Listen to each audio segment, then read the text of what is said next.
Hello everybody, thank you for tuning in. This is Dee from Quicksby and I am very excited to get this new video series going. I am going to be doing a series of 5 videos that are all about the steps to starting a sublimation business. The topics that we are going to cover are right here. I wrote them out for you so that you kind of get an idea of what is coming up. The very first topic is going to be sole proprietorship versus LLC versus DBA. That is what we are going to go over today. I'm going to fill this whole board out for you. We're going to go over the cost and we're going to break down the pros and cons as I see it and as I have learned through going through all of these processes at one point in my life. The second video is going to be all about niche selection. The saying, the riches are in the niches, definitely proved to be true. The third video is going to be about tips for choosing a name. We're going to get into how to select the right name for your DBA or for your LLC. I'm going to make sure that you understand how to look to see whether or not that name is already in use, whether that's on Etsy or other social platforms, or whether that name could have some type of a trademark on it and you want to steer clear from it. And I'm also going to show you how to check to make sure that you can get that domain. Because yes, I am absolutely, definitely going to recommend that if you are starting a legit business, that you also have a domain name in your business name. And I'm going to get into that in that video for all the reasons behind that. The fourth video is going to deal about all the paperwork, the EIN, the licenses, the certificate of authority to collect sales tax, the LLC filing, or the DBA filing. We're going to get into all of that in video number 4. And then finally, in video number 5, I am going to talk about general liability insurance. I'm going to go over scenarios in which I was insured and scenarios which I was not. I'm going to talk to you about the general liability insurance, what it can actually do for your business, what type of coverage you might need as a designer or sublimator, and why it might be well worth the money. No one ever thinks that they can get sued, but you can. And I'm going to go over things that could potentially happen. And at the end of that video, I hope that you'll see that general liability insurance could be the best decision you ever made. All right, so these are the 5 videos that are coming up. If you have any interest in learning about any of these topics and you are not yet subscribed, please click the subscribe button, turn on notifications, and you will get notified when I upload these videos. All right, but for now, let's get to video number 1, sole proprietor versus LLC versus DBAs. I will see you after the press.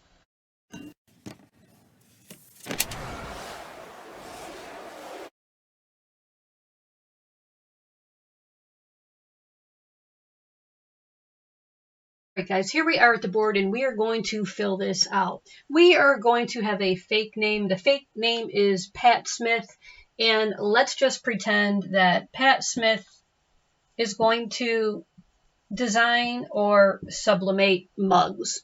All right. Under a sole proprietorship, the name can only be Pat Smith. You are taking your own name, whatever it may be, and you are saying, I am going to do business under my name. And you are allowed to do that without filing anything. So whatever your name is, you can just start doing business as your name, even if somebody else has that name.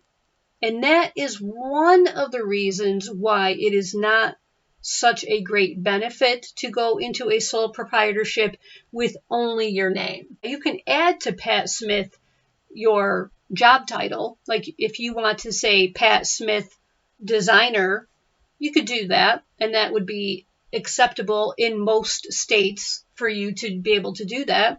But what if there's another Pat Smith Designer? Just because somebody's already using it doesn't mean you can't use it, and vice versa. And there could also be a Pat Smith plumber or Pat Smith seamstress that is already associated in your state doing business as a sole proprietor under that name. The cost to do something like this is usually zero. It's usually free. You just start doing business as yourself. Now, it does not mean that you have all the licenses in place in order to conduct that business. So it's important that you don't confuse the structure that you've decided on with the licenses necessary in order to form your business.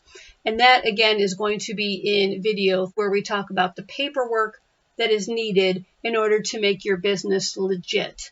So, yes, you can start conducting business as Pat Smith, sell your mugs.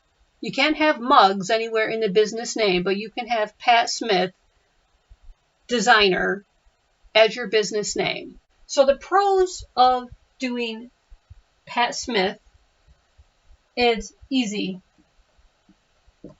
right? Very easy, very fast,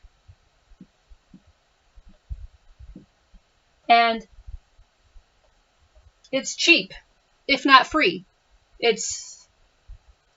I don't know if any states charge you to do that, but I've never heard of one. That doesn't mean it doesn't exist, though.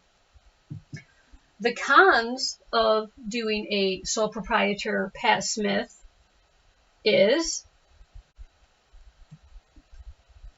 other Pat Smiths. That's probably not the only Pat Smith in your state. No privacy.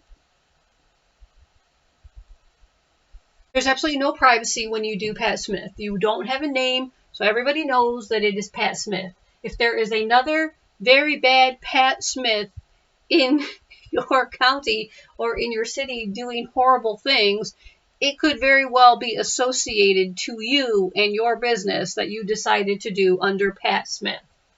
And finally, when it comes to liability, the person who is liable, if your sole proprietorship were to get sued, the person who's on the hook is Pat Smith.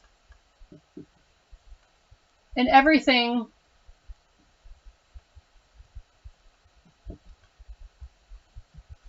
owned by Pat Smith. So Pat Smith has a car, Pat Smith has a house, Pat Smith has bank accounts and savings accounts. All of those things are on the table as assets that somebody could come after, that Pat Smith would have to liquidate in order to satisfy some type of lawsuit that did not rule in his or her favor. A sole proprietor doing business as would be Pat Smith decides to file a fictitious name, and he or she will say, let's just pretend he does mugs of pugs, right? Mugs of pugs and pugs, mugs and pugs, whichever. Now Pat Smith has a doing business as, and the business name is Mugs and Pugs. The cost is whatever your state charges for that. It could be $5 to, I've never heard of anything more than $100. I live in New York here, and I think it's $35 to file a DBA. If I were to want a DBA, I would go down to my county office. I would get a form. They would lead me to a book to make sure that the name that I wanted was not already in use.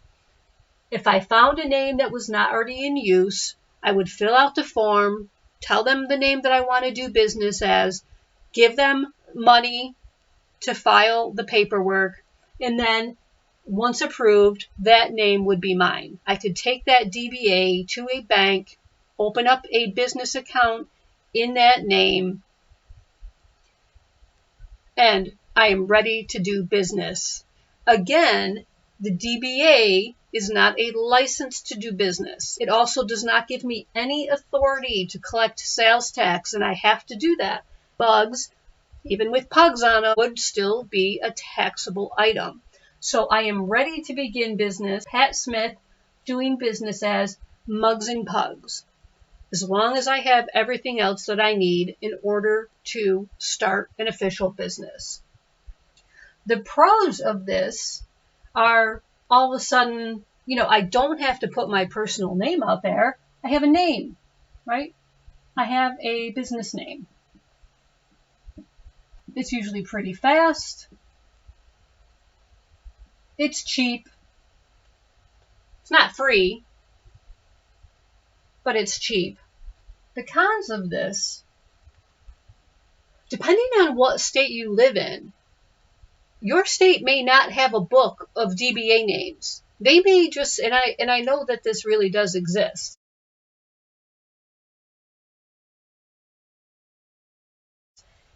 Your state may say anyone can file any DBA. You have absolutely no protection. If you want to be Mugs and Pugs, then, and somebody else wanted to come in 10 months later and get that same DBA, they could do it. So in some cases, somebody else might be able to take that and use it in the same manner.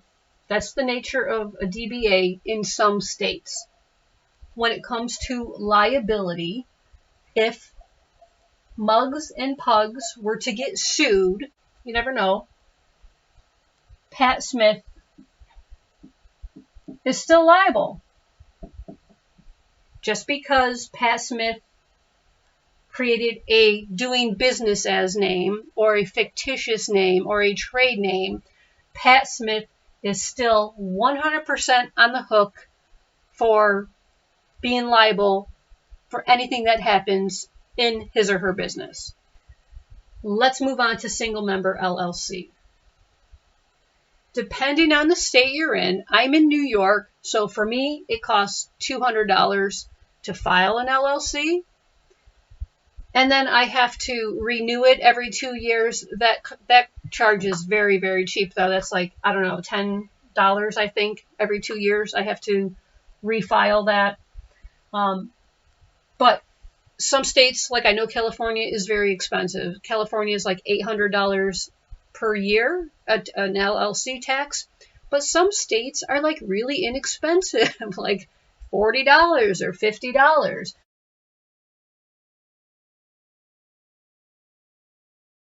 So let's just say it could be anywhere, and this is an estimate, $50 to $800. There might also be other charges on top of that too. Sometimes that's just a filing fee. For instance, in New York, after I pay $200, I also have to pay to have it published in newspapers. That's usually another $75. Then I have to get a certificate of publication, which is another $25. But in general, you can expect to pay anywhere between $50 and $800, maybe even more. Let's move right over here to the cons. And obviously, the cons could be the cost. It could be that you're in one of those states where it does cost a lot of money to not only create, but then to update on a yearly basis. However, it may not be such a big deal. If you live in a state where it's only $50 or $75, it could be just a few bucks more than creating your DBA. Paperwork.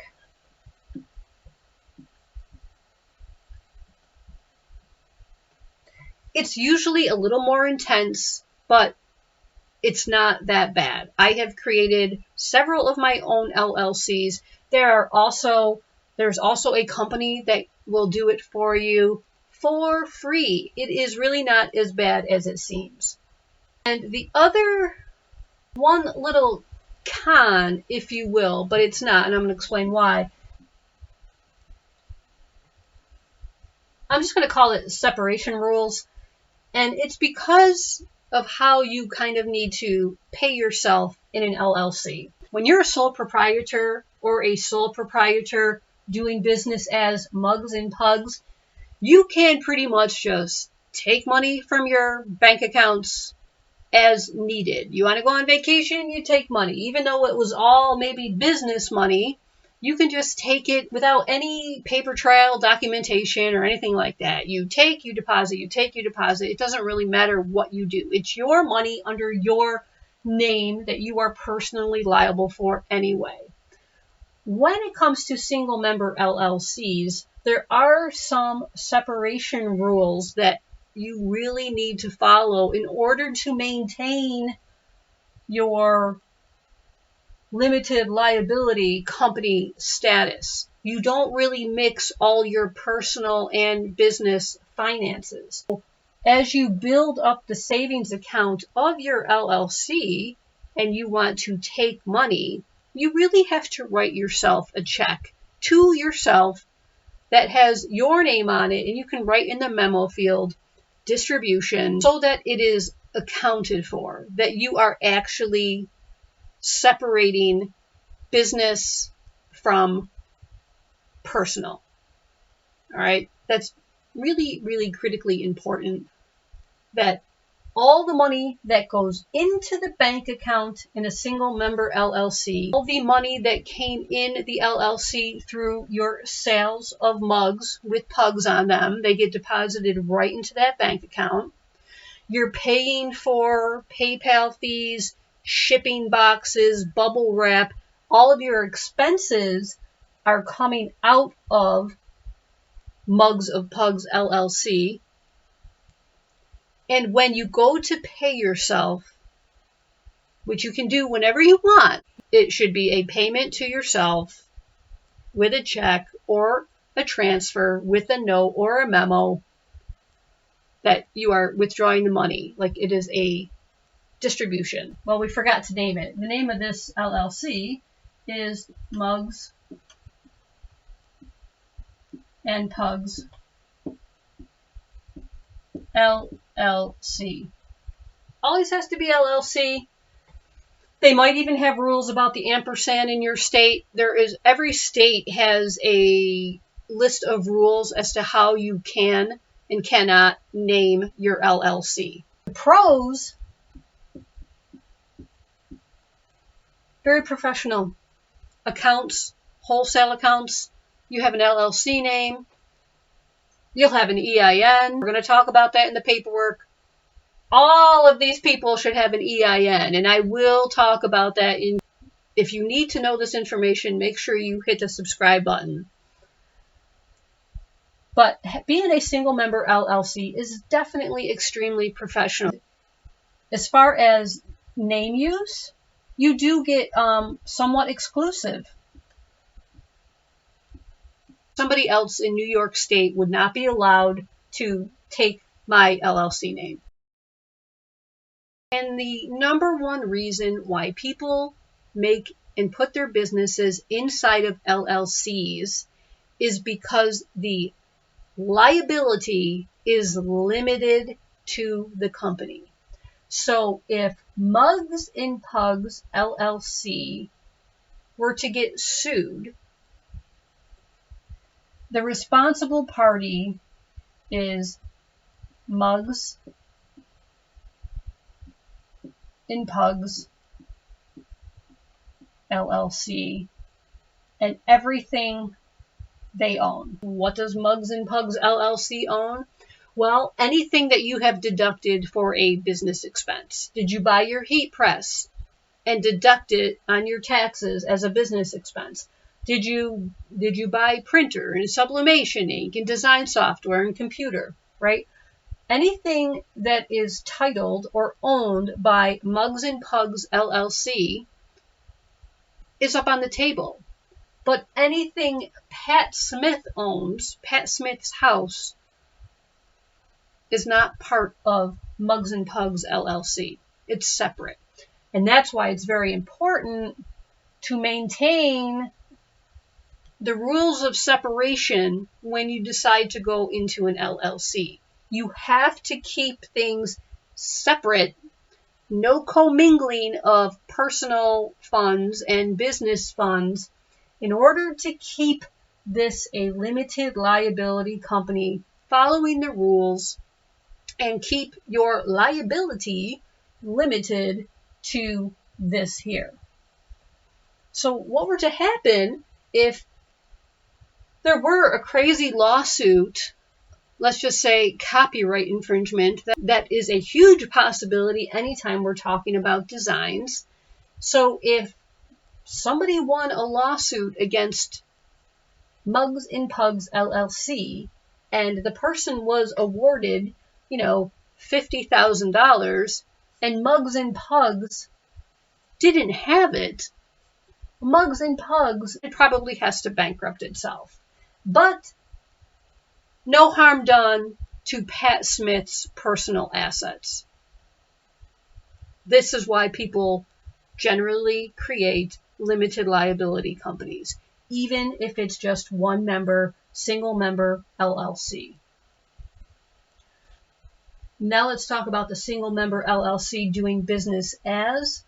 Now I'm going to preface this by saying that this is a very forward-thinking strategy. All right, most people are not going to be into this type of strategy right now, but if I were to create a new LLC, I would go this route now based on what I know and how I structure my LLCs currently. So in a single member LLC doing business as, I would use the Mugs and Pugs as a DBA,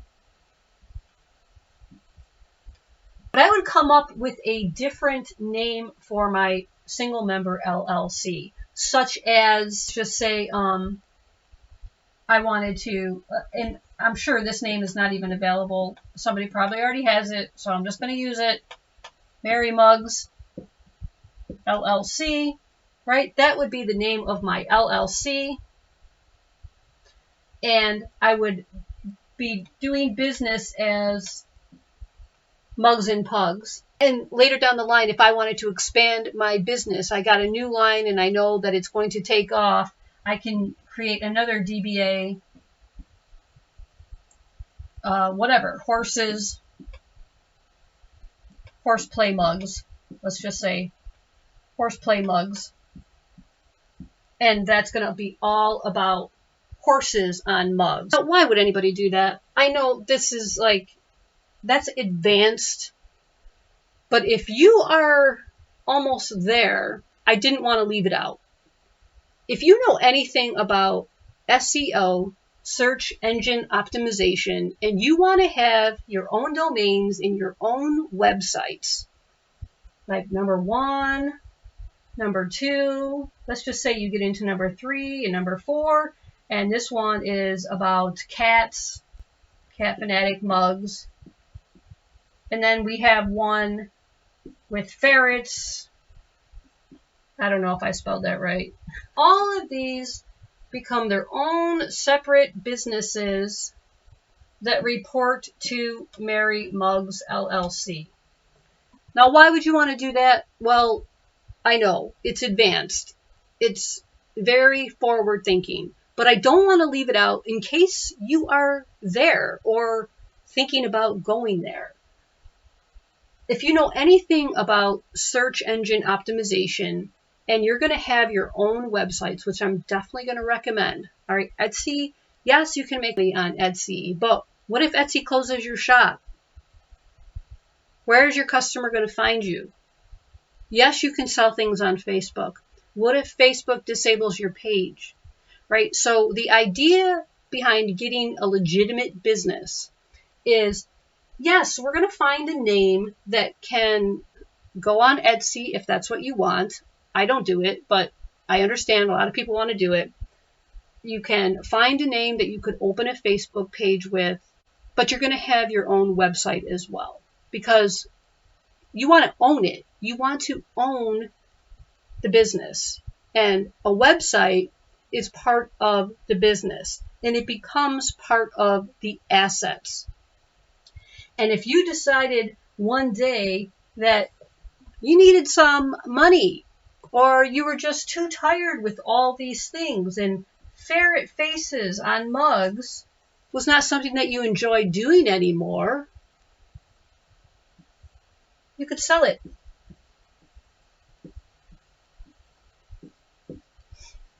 It's your asset. You can bank the sales price. I know you may not be there yet, but don't let thoughts like that not enter your mind. All right. Because like, that's where I'm at now. Like if I'm creating a business right now, I am always thinking about, well, in 5 years, if I grow it, what's it worth? 50,000, 80,000, 100,000? What is it worth to somebody? Domains can become very valuable. They attract keywords. They attract Google rankings. People can take over a business. They could turn this entire business really into a print on demand. So the potential is there for you to sell this asset. I know some people are out there doing lots of different things. You have many different lines in the water making money in various ways. The single member LLC with multiple DBAs could potentially suit your needs. Now, for the cost of a single member LLC DBA, it's all that up there, plus the DBA filing fee. Pros: selling off. Makes it very, very easy to sell off assets. The cons: and just so you know, DBAs, each one of these all lead back to the LLC, which is liable for all of them. If Horseplay Mugs got sued, all of these are Mary Mug LLC's assets. I hope it's not too much information. If it is, maybe just like rewatch it and definitely put questions in the comments. Now, I can't answer like what should you do? Okay, I can tell you what I did, but this is like a personal journey. Plenty of people start here, and then they evolve into a DBA and into a single member LLC. And I took that journey. I was once a sole proprietor for a matter of months, and I didn't like it because it was my name out there.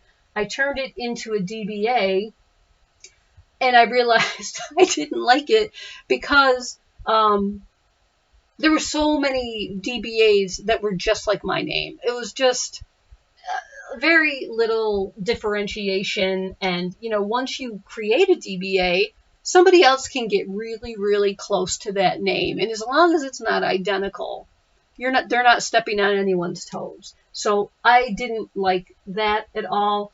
I moved into a single member LLC.